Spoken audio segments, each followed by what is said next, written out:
Hi guys, Tugu here with a new video, and this video is a PTR developer change for 10.1. We got some balancing changes, we got also some philosophical changes. I'm going to read all of this and also give my opinion for it. If you want to have my opinion about the specs that you should main, alt, maybe, or it's a risky pick, you can always check my previous video, which is the best class to main in 10.1 in PvP. So be sure to check that out. But let's talk about the changes, PvE and PvP. So there is a philosophical change with player health and enemy damage to be increased.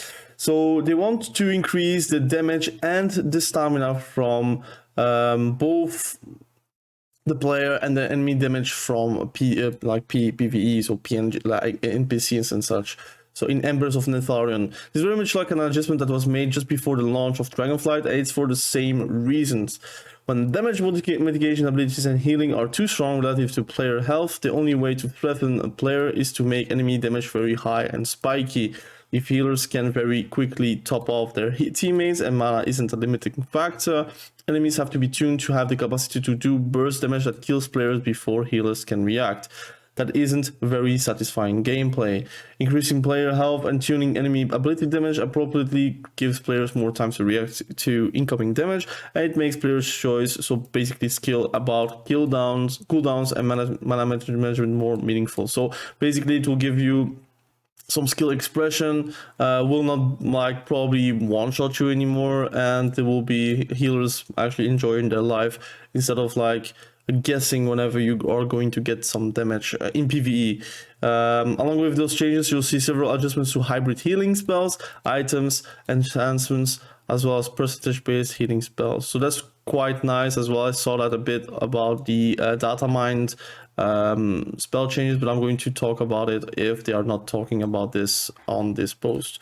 So player stamina increased by 25%, and all creature spell and melee damage increased by 25%.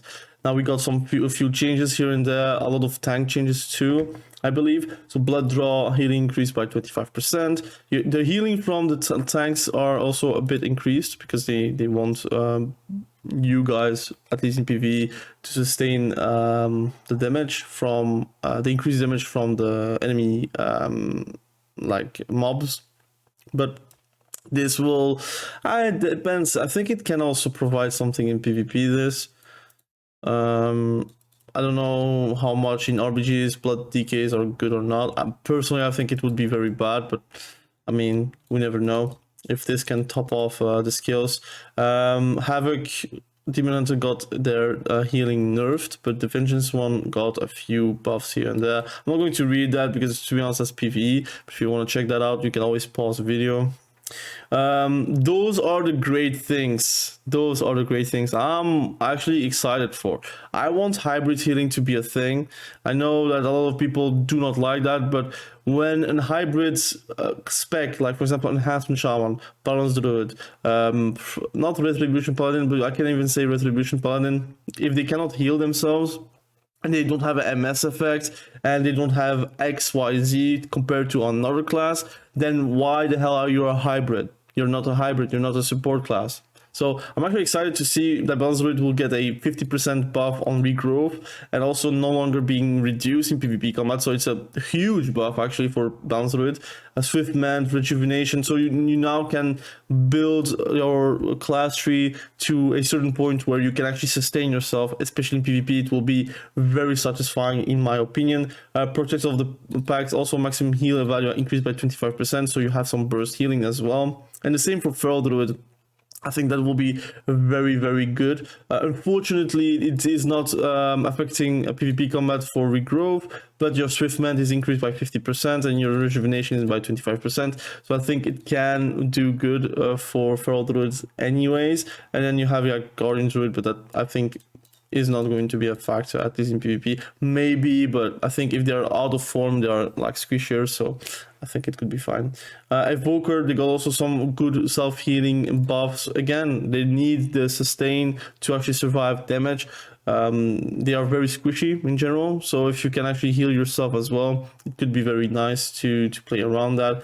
You do have a nerf on Hunter with 8%, 16% instead of 10, 20% on their hot healing from rejuvenating winds.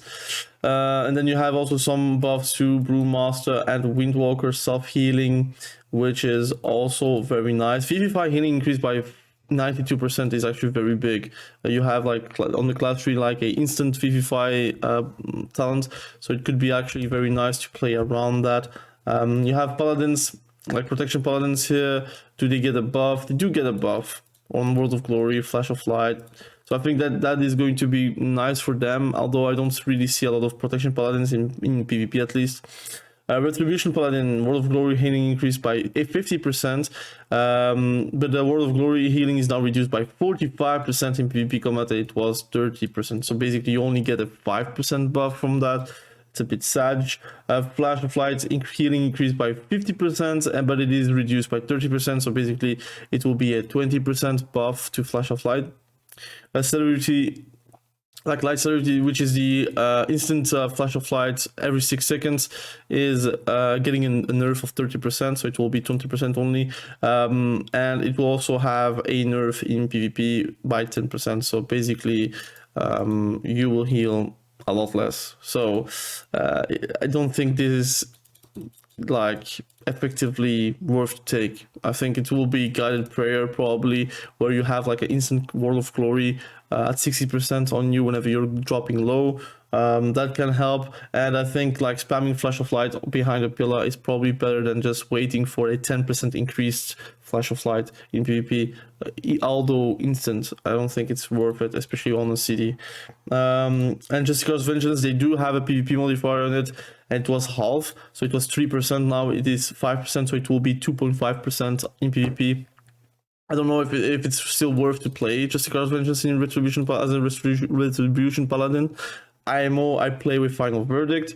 I also have a lot of builds for Final Verdict in 10.0.7. I made a guide if you want to check that out. But in 10.1, I will try to revisit that if I'm playing Retribution Paladin.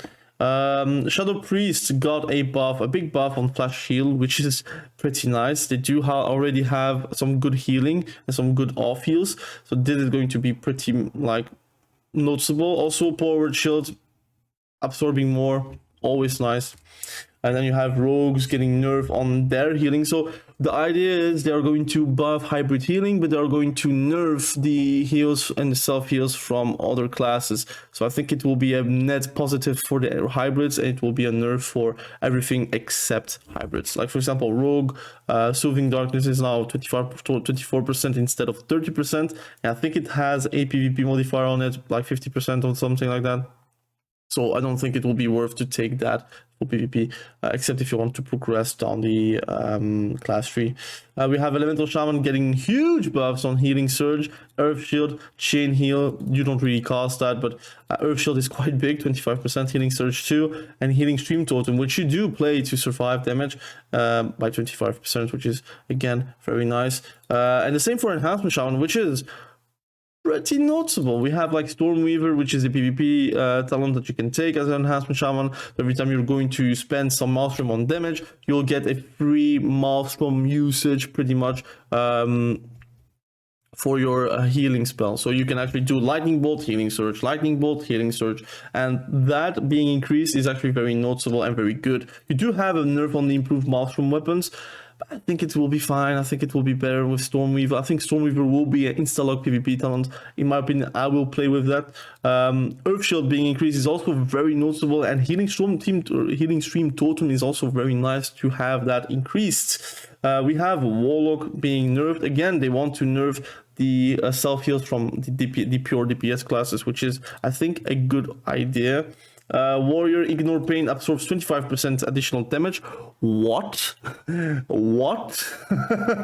They really want to have Warrior S here? I mean, in my opinion, I already made a video about that, but I think Warrior is one of those classes that are quite healthy. At least Arms Warrior. I don't think Fury Warrior, because the design is very different. But Arms Warrior, if it is S tier, it opens up a lot of comps. And whenever it's not S tier, you feel like you're playing versus the same comps all over again. As a warrior, you can basically play a setup comp. You can play like a pure, like not a bruiser, but like a pure cleave comp. You can play like a hybrid of those two. So you have a lot of ways to actually play warrior in different comps, and I think it's quite nice to have it on top. But I think 25% is a bit too much. I hope there is a PvP modifier down the line, but I don't think so. Pain and Gain has a nerf though for 1%, so they nerf actually passive healing and they buff like active healing. So I don't know. I really don't know, man. We have to see and see if they are going to change anything. They nerf Stormwall, which is basically whenever you're doing die by the sword and they're hitting you, you're getting a healing from it. It has an internal GCD of 1 or 2. I don't know, 2 seconds or 1 second. I don't know. But it's nerfed by 2%, but you do not take it because you have Ignore Pain on the same node. So you do take Ignore Pain. Fury got a nerf. Oh my god, 5% nerf on their Invigorating Fury, which is the enraged regeneration instant healing from that spell. That's going to be nerfed by 5%, and Fueled by Violence is actually buffed as a protection warrior, which is I don't know if it's noticeable, but it's still around 25%, so I think it's quite nice. Now PvP, they do change, so it's not free. You have 25% increased healing, increased stamina overall. So if you had like 300k without the PvP modifiers, of course, I think it's 300k is the like I would say it depends if you have duelist or not, but without the trinket you would have 300k, something like that, maybe a bit more. 25% extra of that is quite noticeable. It's going to be quite nice to play around that, but they're going to nerf the stamina provided by Gladiator's distinction. I think it's an overall more health kind of thing, so it's going to be still a higher pool of health, but it will be very similar to PvE. So it doesn't matter if you have the trinket bonus or not, the stamina will be quite the same, but you do have more primary stat that will keep people from getting like PvE trinkets pretty much, because this is very big. Like 1.6k primary stat instead of 300 is very, very high, and so it means that you will do more damage. It also means that the stamina change won't affect too much. It will be kind of the same. Like they said, the pace of play will be the same.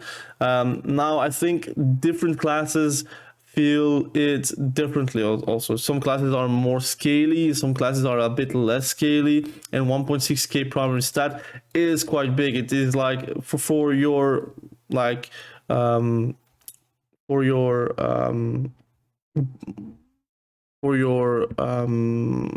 vision, I would say, for your idea, for making a better idea, 1.6k primary stat is pretty much like 2 enchants popped on you. So you had like, for example, Sophic Devotion times 2.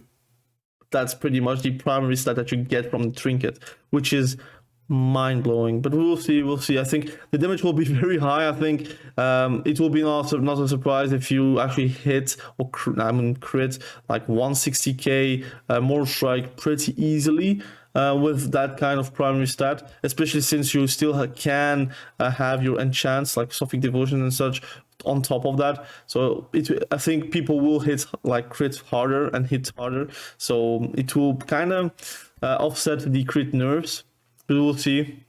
I think overall the pace of play will be the same, and that's my opinion on that. So I feel like nothing really changes from the 25% stamina, but they do increase also the stamina on a few enchants and on a few jewelry, for example. So we have the boost enchants, which is the 25%, like the stamina boots enchants.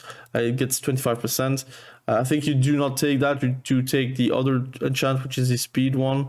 Sustained strength does get 25% more strength. That's quite noticeable. You have also 25% on first armor kit. So you will have a lot of stamina extra as a plate wearer, or at least a strength spec. Shadow Belt clasp frozen spell thread. So you have a lot of like stamina. You will have more health than previous patch. That's normal with the eye level increase, but also all of this. I'm actually excited for the healing, the hybrid healing. I do like hybrid healing. It just doesn't need to be a Word of Glory like in Shadowlands Season 1 where you actually topped everyone off with just one Word of Glory, but you should be able to heal yourself correctly if you are like safe from getting hit. I think that is fair, that a feral druid can actually kite back and heal themselves. I think that is also the charm of the class. It was also the charm of the class before, and it kind of lost in Dragonflight. So hopefully they do tune that. Of course, we don't want to have like hybrids that do not die, but you do have also the possibility to actually balance it and make it a good defensive option for them to actually survive damage and to actually sustain damage. Anyways, those are pretty much the changes on the latest post from Kaivax, the community manager. We also have like the data mine class changes and tier set tuning. All of this is like interesting, but also not. It's pretty much the same things that they actually told us, but I want to show you guys one thing. I'm scrolling, which I actually very much noticed very quickly. It's about the tier sets. So they learned their mistakes by actually nerfing the tier sets. So in PvP, you will have some modifiers on the tier sets. Of course, those ones like the 10.1 are the new tier sets, and the normal ones from now are the previous tier sets. So they actually hit a straight blanket PvP multiplier divided by 2 on every single tier set from this patch. So in 10.1 it will be normal, and some tier sets are going to get nerfed, but I'm going to show you right now. For example, Raise Abomination, the tier set from that, so you get 1 extra stack of Master of Death. You had 2, and it is now nerfed by like 50%, but in PvP, for example, the previous one gets a 0.5%, 0.5 modifier instead of a 1. So they want you to get out of the previous tier set. They don't want you to use the previous tier set, for example. I'm going to show you some things that are like currently like live in 10.1. Like for example, this one is a 10.1 2-piece, and you get a divided by 2 on their PvP modifier. So I think they actually learned their lessons with like busted tier sets in PvP. But I do think that doing a straight divided by 2 on every single PvP modifier for every single tier set is not going to be the greatest idea, because some tier sets are just not equal.